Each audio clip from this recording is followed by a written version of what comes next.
Hello there. Hi, I thought I'd just do a little on the hoof little video about some things I've been listening to today and watching or re-watching in relation to the case. I've been looking at Jabe's channel, which has got a brilliant selection of. I'm kind of getting back in the saddle with it really after sort of my mind shut down for a little while, but just gradually going back into things. And Jabe's video on Jabe's YouTube channel is really interesting, reports from the third wall. But there's a video on there which is a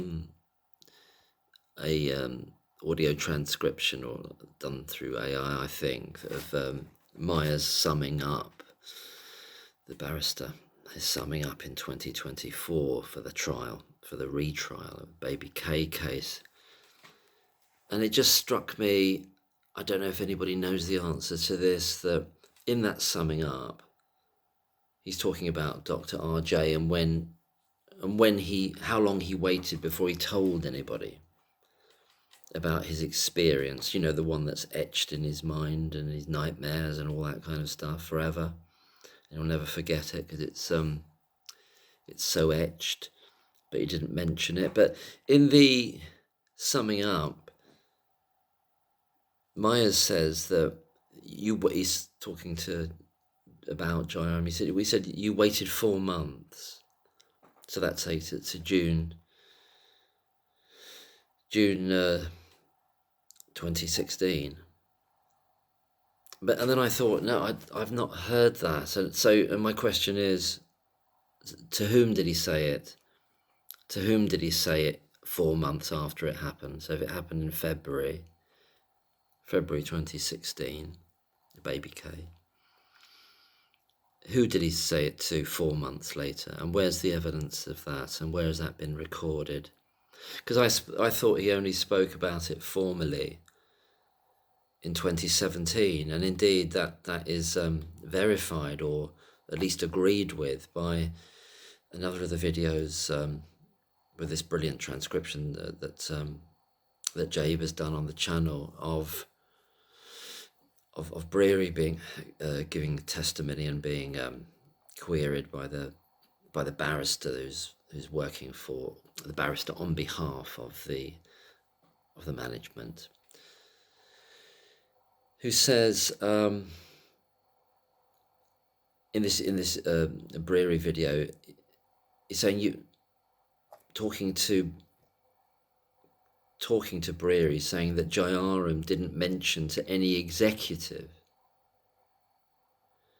about this for 13 months until his meeting with Sue Hodkinson on the 17th of March 2017. Brearey says he can't remember whether he heard about it in the intervening period. He tries to evade it. And she asks him again, but I'm asking you, when did you hear about it? I.e. prior to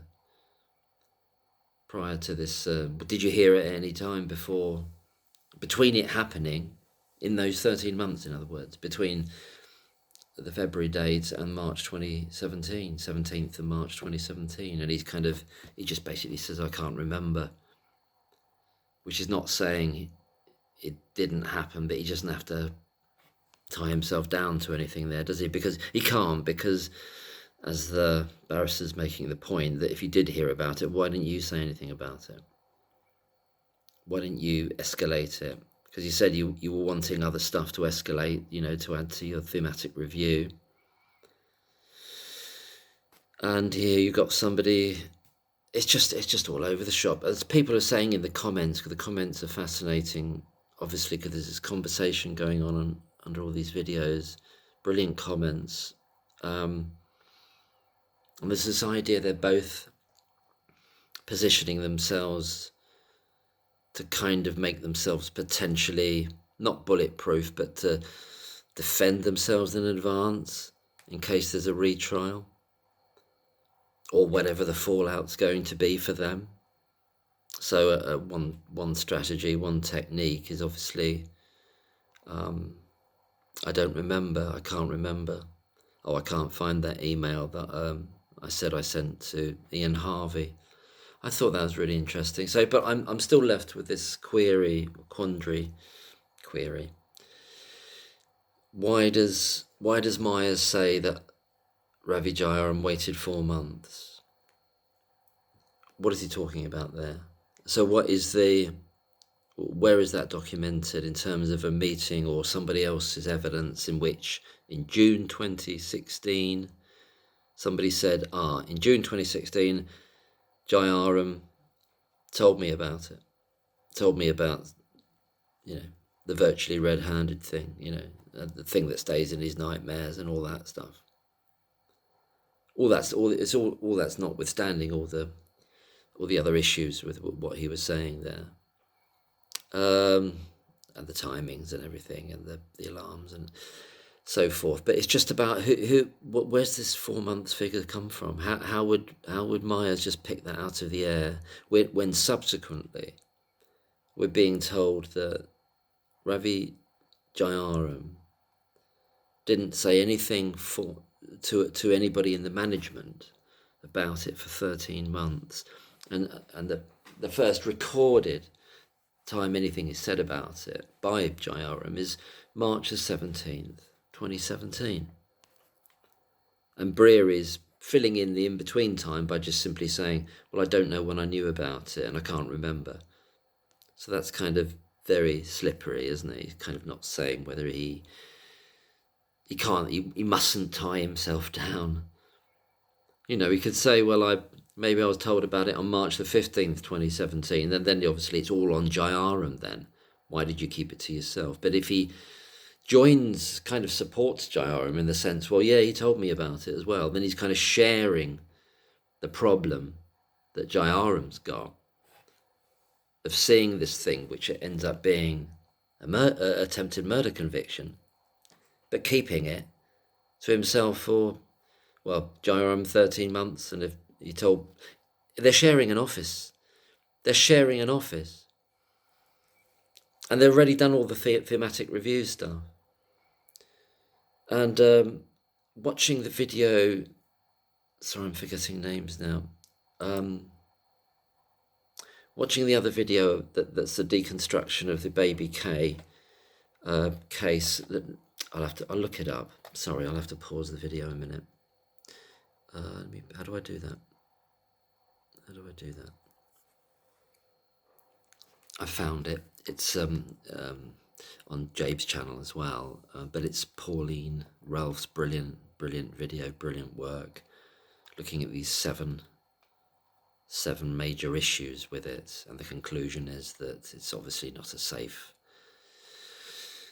conviction in any way whatsoever. It's just, but it's that, and it goes to the ITV interview that Jayaram did, where he said, babies could have potentially been saved. Had we done something more or pushed it, I didn't know what to do. The excuses, we didn't know what we were supposed to do. But so why did I come to here? Because Brearey can't. The safest thing for him to do, because they know they're in these. They know they're facing something in the future about this. They know it. They feel it. He can't say, "Oh, Jayaram said, I always knew it.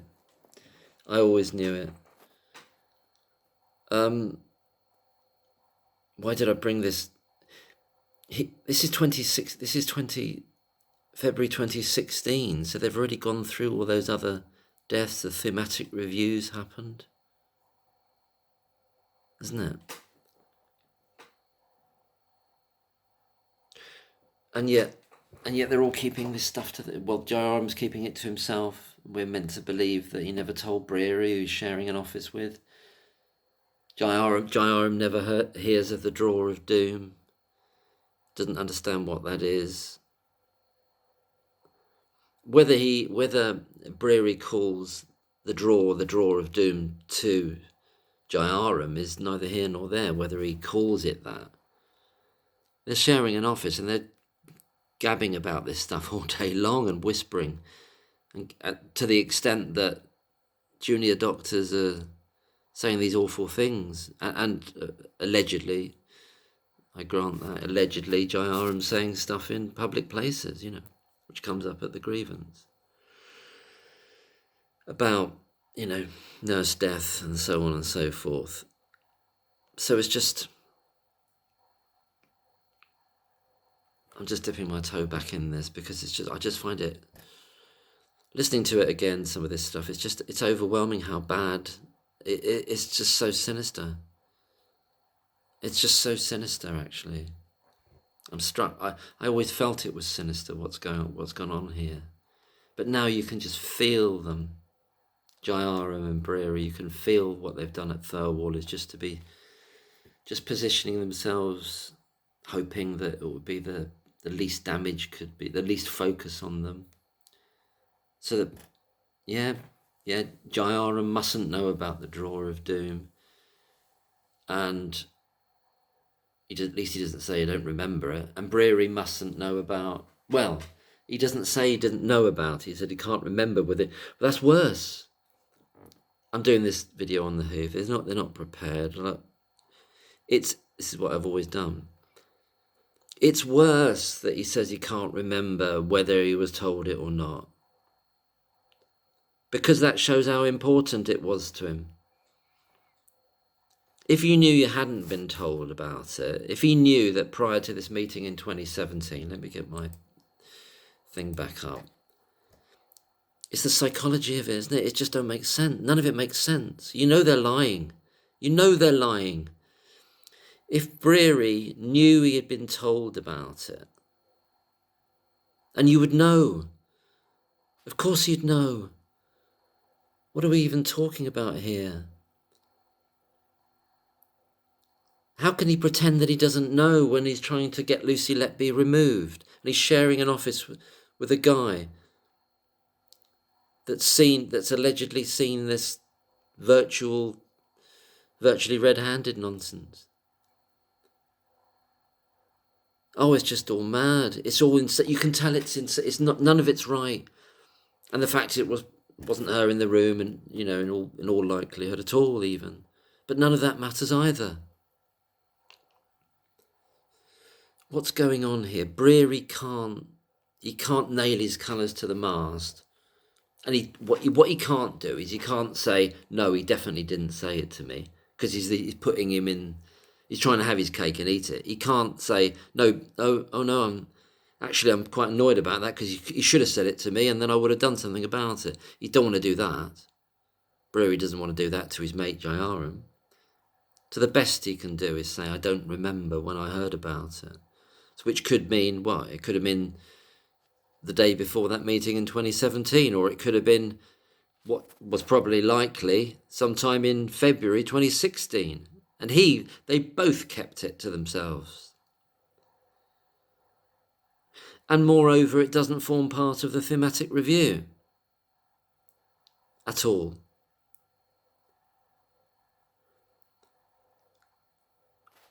This false idea of Jayaram play acting and saying, and Black Squarable's done amazing stuff on this, on the language of calling himself, as has, sorry, I have to look up things, as has Pauline Ralph, in terms of this self-dramatisation of Jayaram, is saying, oh, I thought, don't be ridiculous, I'm being ridiculous, am I being, what's the word, all the other things he says about himself, I'm being ridiculous, I'm being hysterical, or I'm, the heat-oppressed brain, as it says in Macbeth, I think.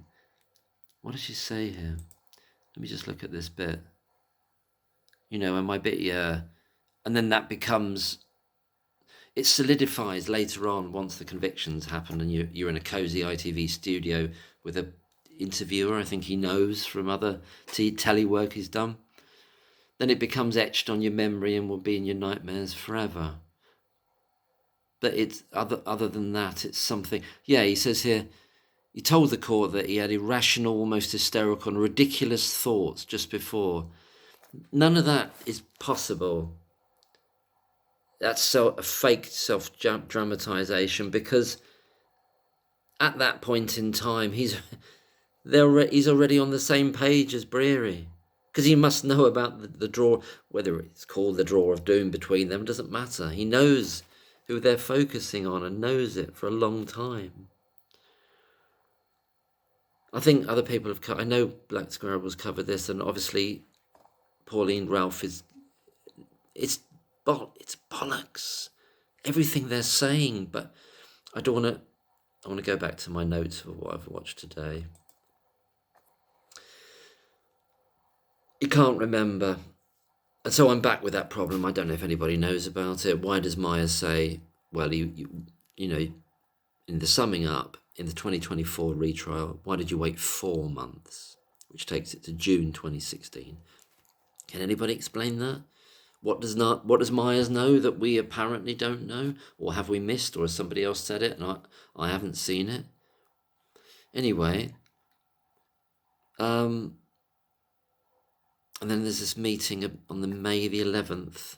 I was listening to the Brearey Thirlwall thing. This meeting with Arian Powell and Anne Murphy. Ian Harvey was there. Alison Kelly was there. And Brearey saying that Arian Powell and Anne Murphy were countering his concerns and were in denial of the facts. Okay, there's that bit. Basically, they weren't doing their bidding, were they? They didn't. They wanted Lucy Letby out, and they didn't want to be argued with. They didn't want to be argued with because their word should be law, shouldn't it? Even if it's just a hunch, even if it's being hysterical and ridiculous, you've got to listen to them and do their bidding and make them happy, quote them happy, and remove the nurse that they don't want there anymore. And then they'll never go to the police. Oh no, they'll never go to the police. As long as Lucy drops it, as long as Lucy doesn't make a fuss, then they never go to the police after the removal to the island of lost souls.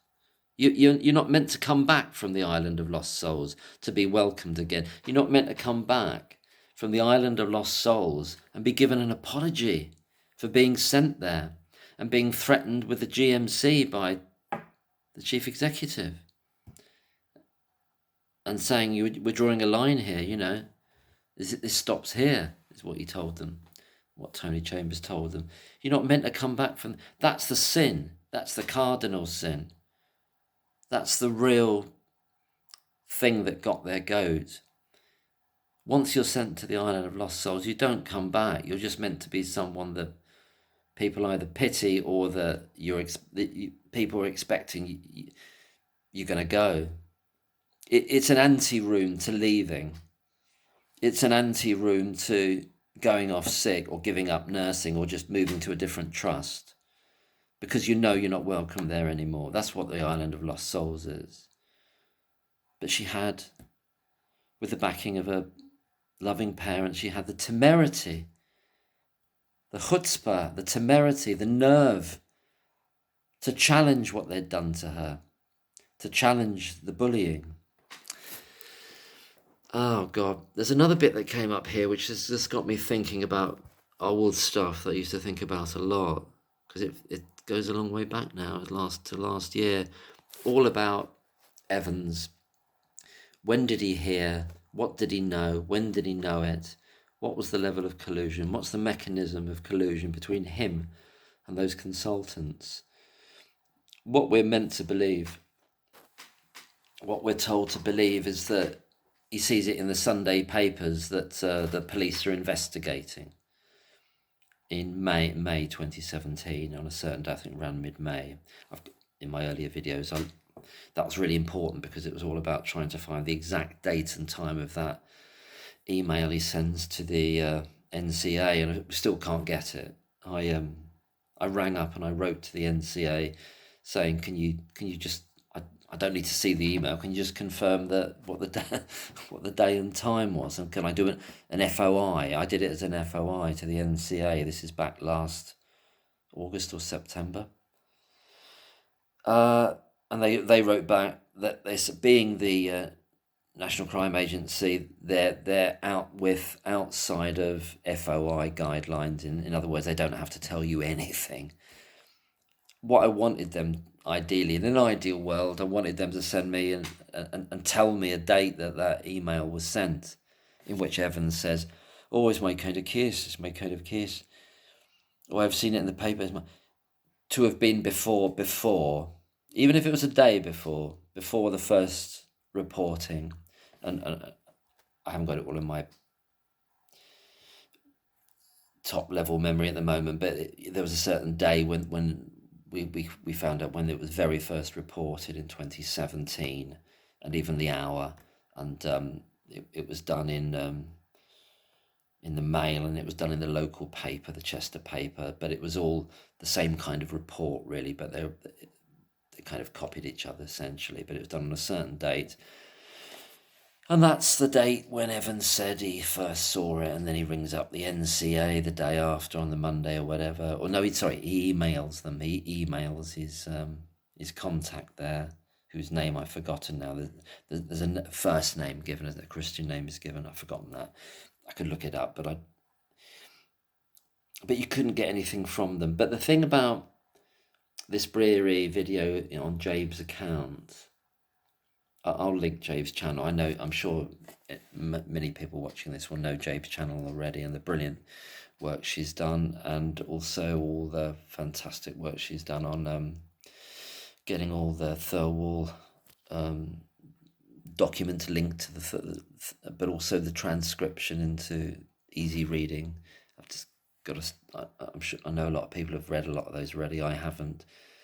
I've dipped into them, but I haven't done anything systematic, but just trying to ease myself back into it slowly.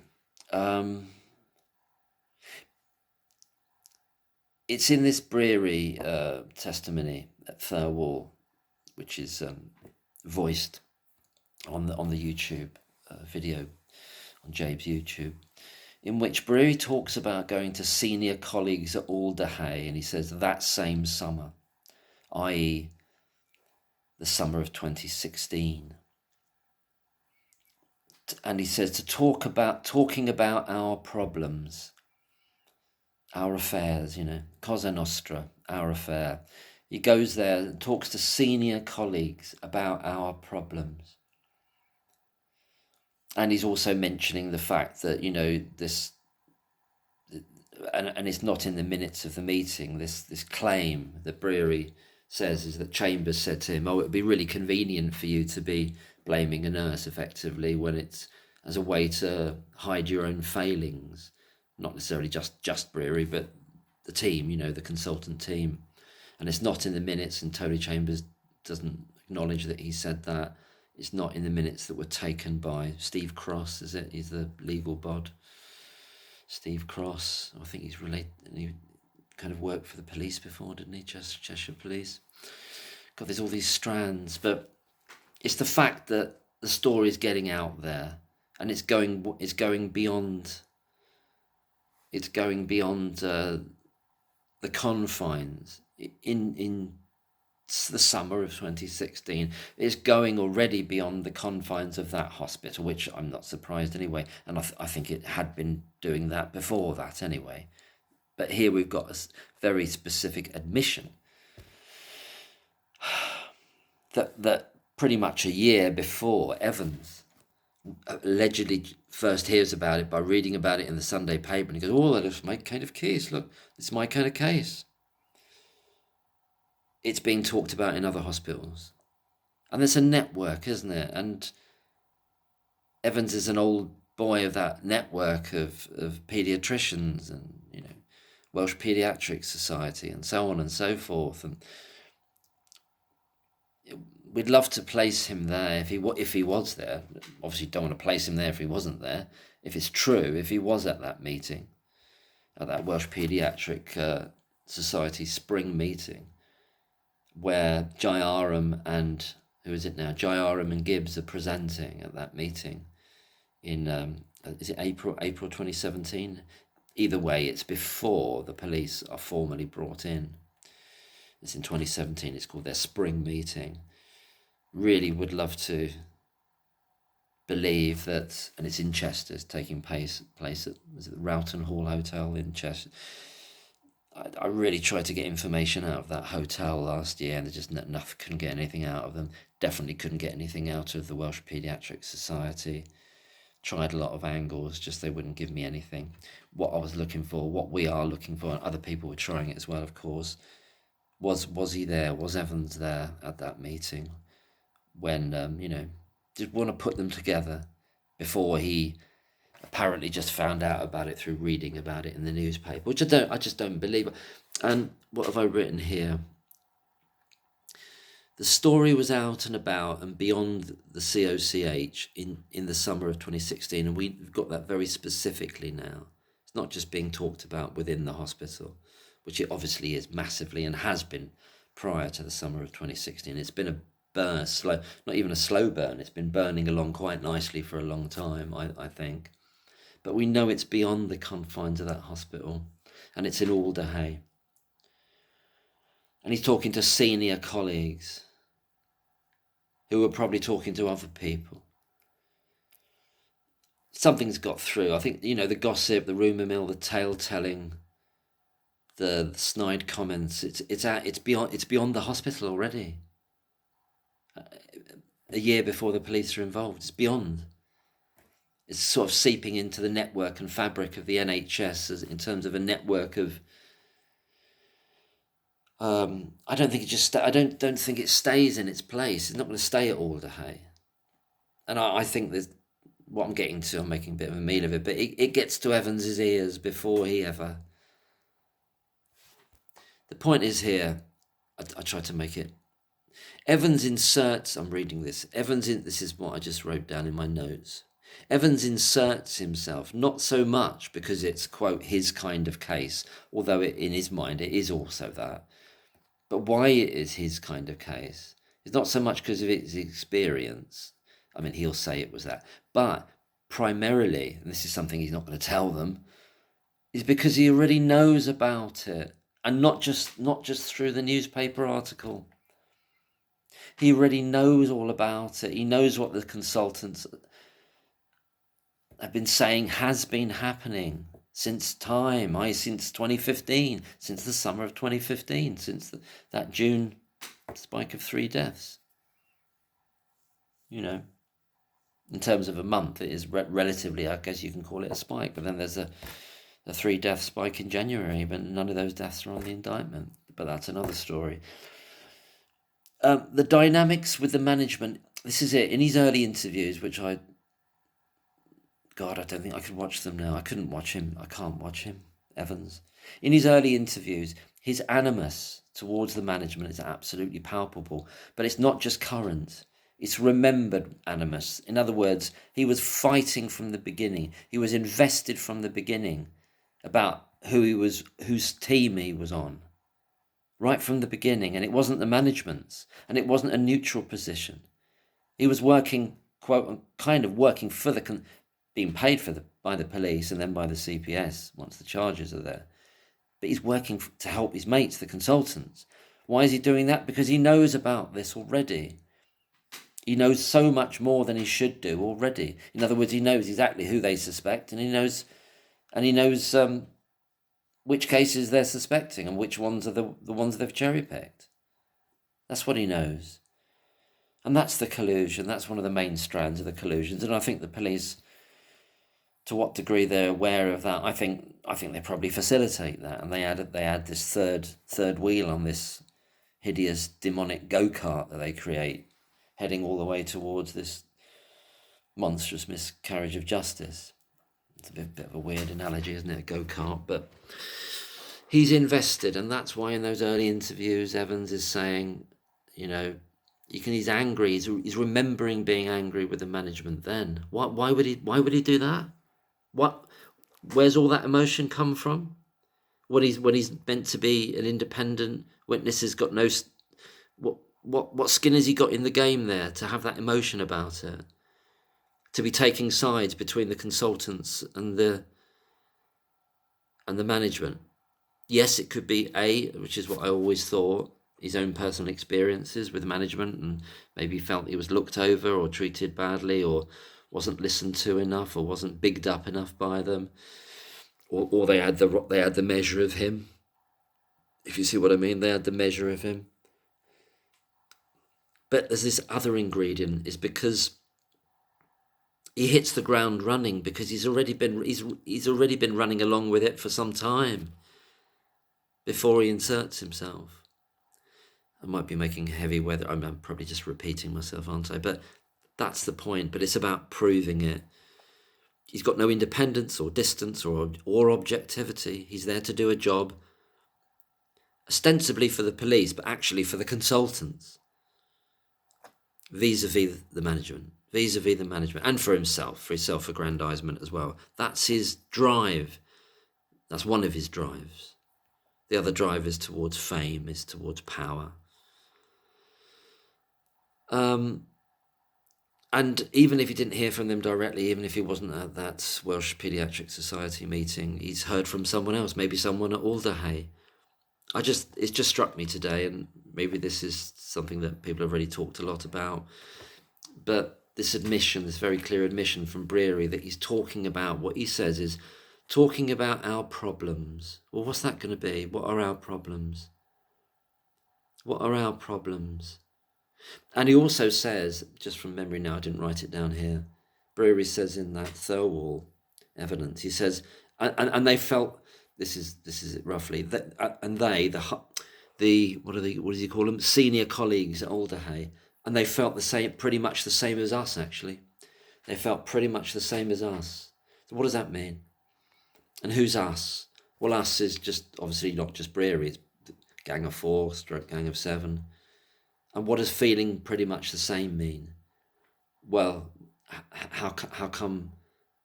What the hell are the management doing keeping Lucy in there? Why haven't they just got rid of her? Why haven't they done it as soon as you said anything? They should be listening to you. You're the consultant after all, and we're consultants, and we're your high-level colleagues, and of course we agree with you. He had to be bringing something to them of that nature for him to say, well, they feel the same way about what? About what he says, our problems. He's not talking about problems, wondering whether they're understaffed or they can't operate effectively as a unit. He's not framing that as their problems. He's talking about trying to push all the problems or reframe them as the fault of an individual. And at this point in time, I believe, or maybe having the idea of the police in his back pocket, but probably not wanting to go there, just simply wanting to get Lucy, because they've decided to get Lucy out. And that's, I think, they would have been absolutely more than happy with that. Nothing else would have happened. What might have happened, there could have been some medical negligence cases that then later actually, because something did happen, the police did come in, and they later became charges of murder, charges of attempted murder, but they would have been what they should have been, which is medical negligence cases or corporate negligence of different forms. For a lot of the babies that end up as part of the indictment, as it were. Is that all I'm going to say? Oh, I was listening to Dr. McConville. I've gone very, very slow lately. Dr. McConville's episode 13, Shadow of a Doubt. Just a couple of lines really jumped out for me there. This is his brilliant podcast series, The Other Side of Lucy Letby. And he's talking about these. I can't watch it. I won't watch it. He's referring it to these two barristers called the Podcast Guys, or maybe that's the channel. And they've got these barristers on there to talk about it, and they're just talking a lot of nonsense, really. And just anyway, but the two lines that I really jumped out at me today from Dr. McConville's podcast was in relation to Pseudomonas aeruginosa, and it, from the medical standpoint, Dr. McConville says it causes a pneumonia-type illness in preterm neonates, and that there was a lot of this about, or signs and signifiers of that pneumonia-type illness. So it was a very specific link from Pseudomonas aeruginosa to a pneumonia type illness, which could cover quite a number of those, what become cases of investigation and then wrongly murder charges and murder convictions. The second line here, which has really jumped out at me, was brilliantly built up to from Dr. McConville, is he's talking about the chart and the idea of the fallacy of using the chart and the fallacy of thinking of a collapse of a child as an event in time, as a point in time. And the idea that then you've got to look around and say, well, who's on duty for that? I.e., there's a connection between that happening and necessarily, or could well be a connection between that and who's on duty, i.e., who did it, who's responsible. But the point he's making brilliantly here, Dr. McConville, is he says the event, what you then see, what ends up on the chart, but the actual event that ends with something very, very noticeable. The line he puts is, the event starts long before the time that you notice it. There's a process involved. I'll say that again. The quote is, the event starts long before the time that you notice it. So there's been things going on over days, over many hours and days, and many other things that are coming up in the notes that are being made about these babies. But the chart, all that does is just pushes you artificially into this very one specific locus of time, ignoring the idea of what's come before, and that this is a part of a process which is leading to a collapse. He uses all the medical terms, Dr. McConville, like a physiological process, and obviously of deterioration and of worsening, with signs of that en route. But the idea of using the chart is absurd because these aren't discrete events. It's like, I wrote something off here. It's as though the event, by using this kind of chart, they're breaking off. This event is being used, it's being broken away from the process of what's gone on before over time. And I thought that was a very powerful thing that Dr. McConville said in order to make a nonsense of a chart like that, actually.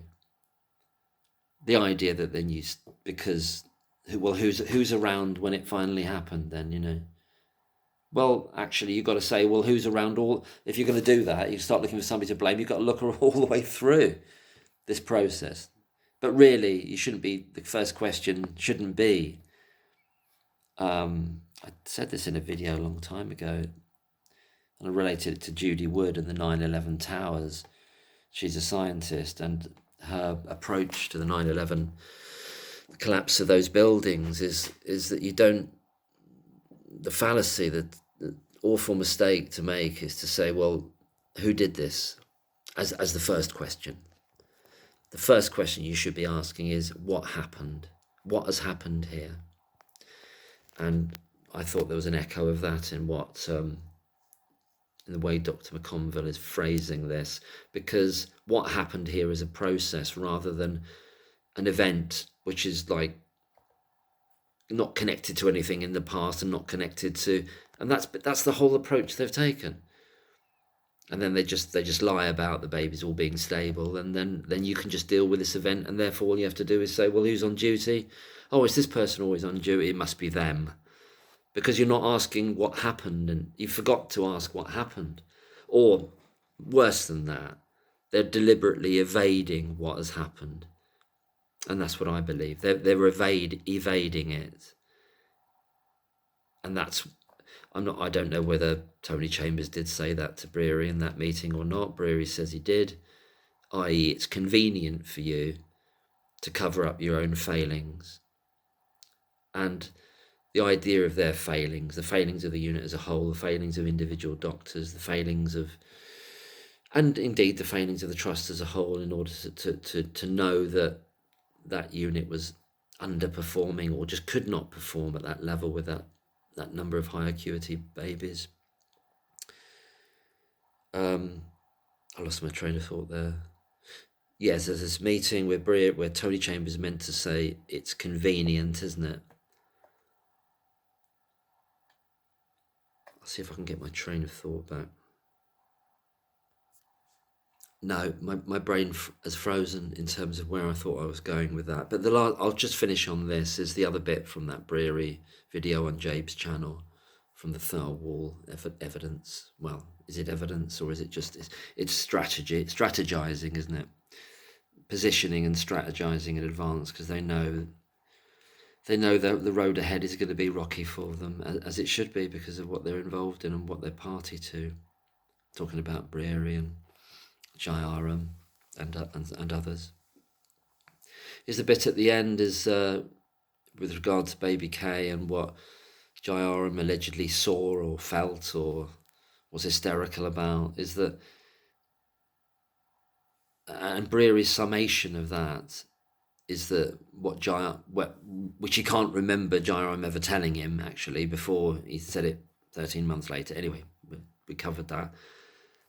Brearey says, well, what Jairam apparently saw, as it were, would be, he said, that would be the epitome of no evidence.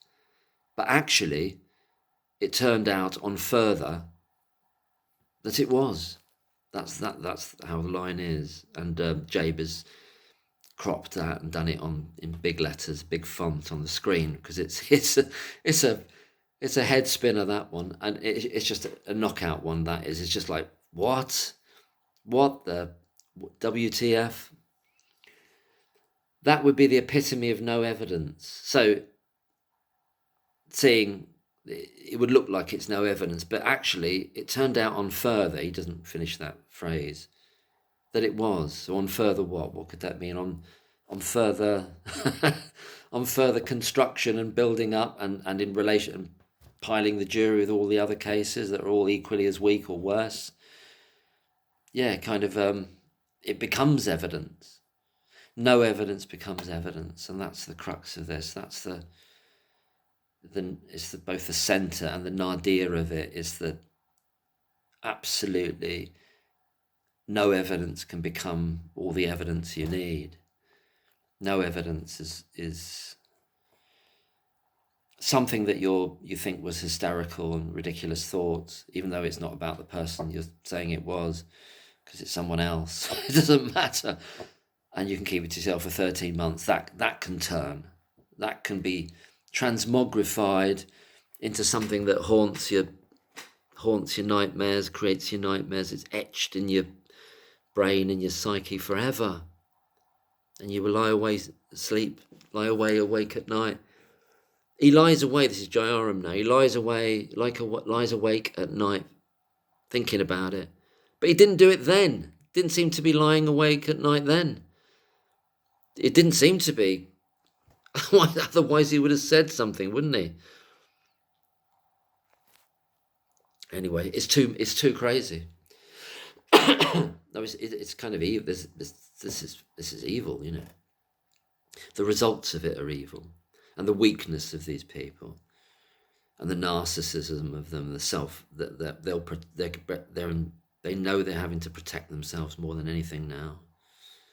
They had hoped it would just be done. I don't know how they can live with themselves, Brearey and Jairam. What a hot mess Brearey was with his I can't remember, I don't know. Oh, I don't know, I can't remember. Oh, I can't find the email. It's rubbish, isn't it? Both of them are a hot mess. Feeble and enfeebled. And they don't come across as strong or reliable because they're not. They're absolutely not. I'll leave it there. Jesus, my brain freezes with this stuff because it's just, I'm trying to get through.